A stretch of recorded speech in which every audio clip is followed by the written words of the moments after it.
2022年6月13日にデビュー9周年を迎え、グループとしてのチャプター1の幕を引き、新しい試みとしてソロ活動にも力を入れていくことにした BTS。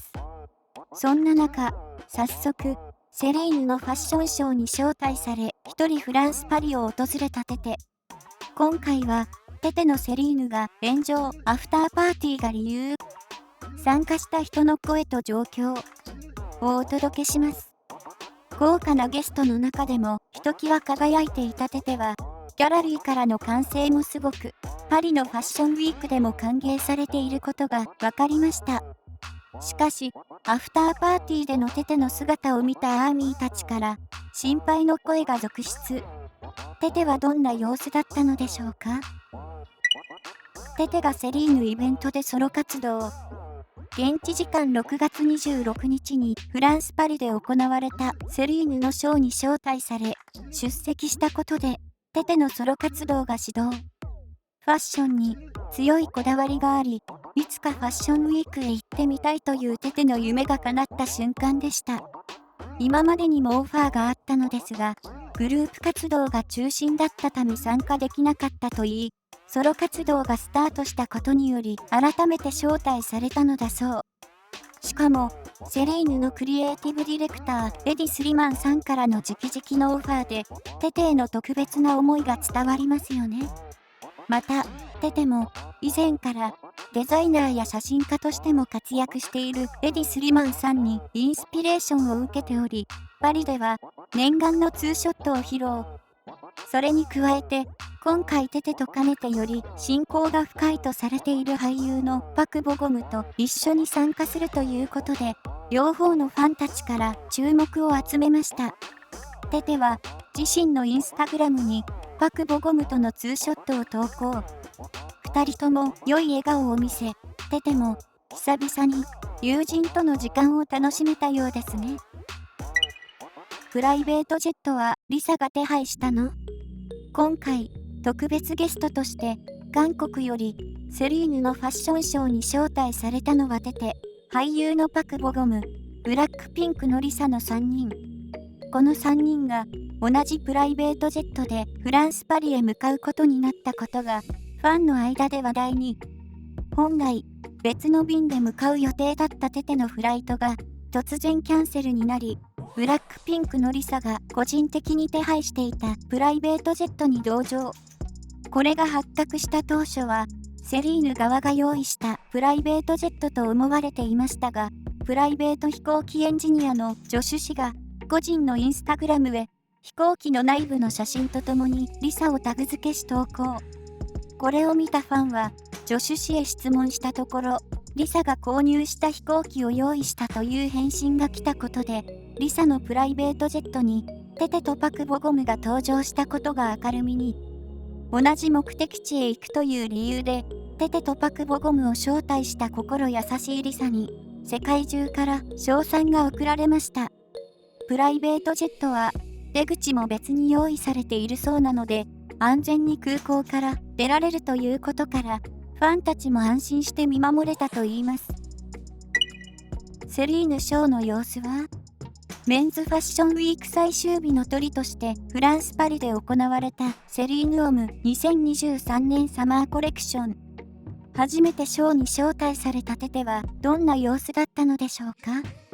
フロントローでショーを鑑賞するテテはまさにセレブな風格。衣装は黒のトップスに赤いジャケットを羽織り、ボトムスは黒のレザーパンツ、そしてきらびやかなタッセルネックレスと全身セリーヌでスタイリング。各界のセレブとコミュニケーションをとる姿はスーパースター感が漂っていました。ショーの最中は音楽に合わせリズムを取りながら楽しんでいたかと思うと、急に真剣な表情で鑑賞したりと今まで見たことのない姿を見せたテテ。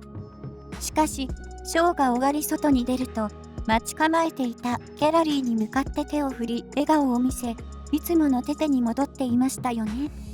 初めてファッションウィークを訪れたとは思えない自然な振る舞いに、これからもファッションアイコンとしての活躍が期待されています。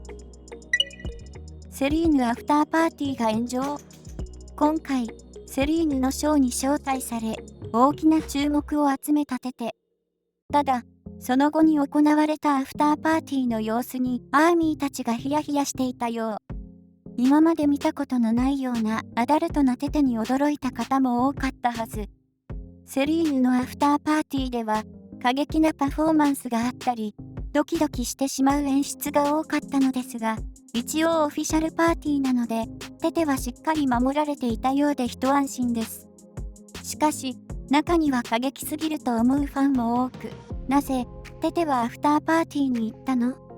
との声が多く上がっていたよう。ファッション業界の方から言わせてみると、ショーに招待された以上、パーティーに出席するのは礼儀で、逆に顔を出さないことはありえないと言います。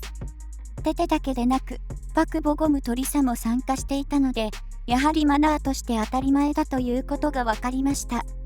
過激な演出だと物議を醸していましたが、セリーヌのデザイナーエディ・スリマン氏は、アンダーグラウンド感を好むことから、このようなアフターパーティーになったのだと思われます。開催するにあたり、セリーヌ側にはプランナーも存在していますし、テテも成人しているので大きな問題ではないということでしょうね。パーティーに参加した人の声と状況について、セリーヌのアフターパーティーには多くのゲストが出席していました。その中でも、やはりテテへの関心が強く、ショーの男性モデルの方たちとの写真がたくさん投稿されていましたよね。スーパースターがゆえに多くのゲストからひっきりなしに写真や挨拶を求められるテテ。長い移動時間で疲れているのにもかかわらず、ファッションショーで長時間拘束、